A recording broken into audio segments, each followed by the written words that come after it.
چه کسی بود نداد در داد، آب در یک قدمی است.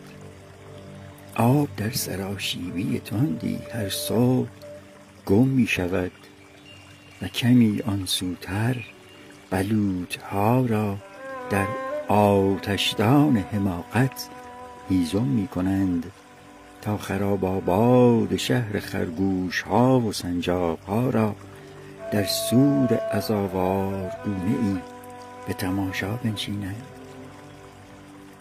چه کسی بود صدا زد کفش هایم کو، آدم امروز بوته ها را به کام مرگ می کشاند بی نگاه اسطوره‌ای.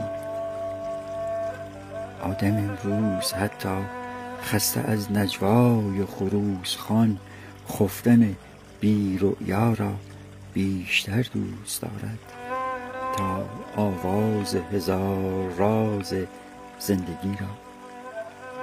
آدم امروز باطلاقی شده است که فرو رفتن دستاورد بزرگش از بودن است.